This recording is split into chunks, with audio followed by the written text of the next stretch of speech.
Nous sommes mercredi 8 avril, au 23e jour du confinement, et je voudrais parler du scandale des masques. Et d'abord, je veux dire que je partage la colère qui monte sur cette question, parce que depuis le début de la crise, le gouvernement nous explique que le port généralisé du masque est inutile, voire contre-productif. Aujourd'hui, c'est changement de programme, hein, il faut que chacun ait son masque et que même on en fabrique avec les moyens du bord. Et peut-être que dans une semaine, 15 jours, quand on sortira sans masque, eh bien on écopera d'une amende de 135 euros. Alors clairement, le gouvernement nous prend pour des abrutis. Et encore aujourd'hui, parce que quand on pose la question aux porte-parole gouvernementaux, eh bien, ils hésitent en expliquant que le problème, c'est que la population utiliserait mal les masques, qu'elle en oublierait les gestes barrières. Hein, alors, tout ça, c'est un mensonge d'État grave, grave parce que les masques, c'était peut-être une solution, un moyen hein, simple et accessible à beaucoup pour se protéger un peu plus hein, de cette épidémie. Et puis le gouvernement l'a caché et même en fait il l'a déconseillé. Pourquoi? Parce que tout simplement il n'y avait pas de masque pour tout le monde, parce qu'il voulait ne pas avouer qu'il n'y avait plus de stock, qu'il y avait une pénurie. Hein. Il a voulu cacher son incurie et son irresponsabilité. Sauf que là maintenant, il va avoir du mal à cacher hein, qu'il a des morts sur la conscience.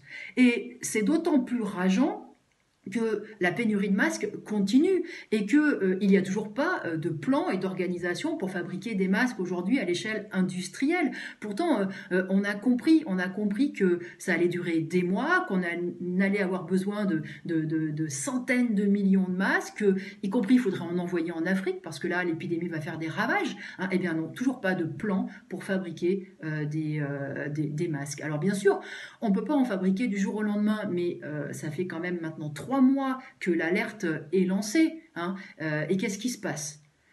Ce qui me frappe, c'est qu'à l'échelle de la population, il y a une mobilisation réelle. C'est même impressionnant parce qu'il y a des centaines de milliers de couturières qui se sont mises à l'œuvre. Il y a des ateliers qui ont relancé de la fabrication.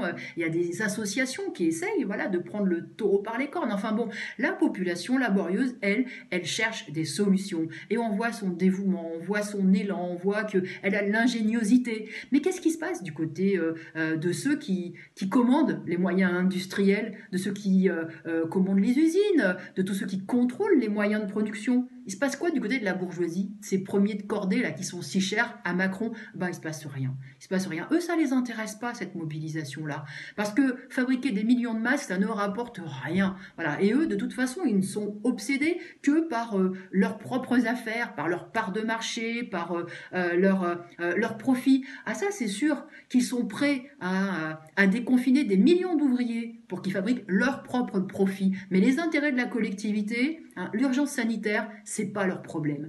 Alors, cette crise, elle montre effectivement l'incurie, l'irresponsabilité du gouvernement, c'est sûr, mais aussi de la bourgeoisie, aussi de la bourgeoisie. Et si on veut que les choses changent hein, demain, eh bien, il faut que les travailleurs se convainquent qu'ils ont à contester la domination de la bourgeoisie, des capitalistes, sur les moyens de production, sur les entreprises, et qu'il faut viser au renversement de la bourgeoisie. Voilà, rien ne changera hein, si on ne remet pas en cause ce capitalisme. Et les travailleurs, ils montrent hein, dans cette crise, avec leur mobilisation, leur dévouement, qu'ils sont capables de cela.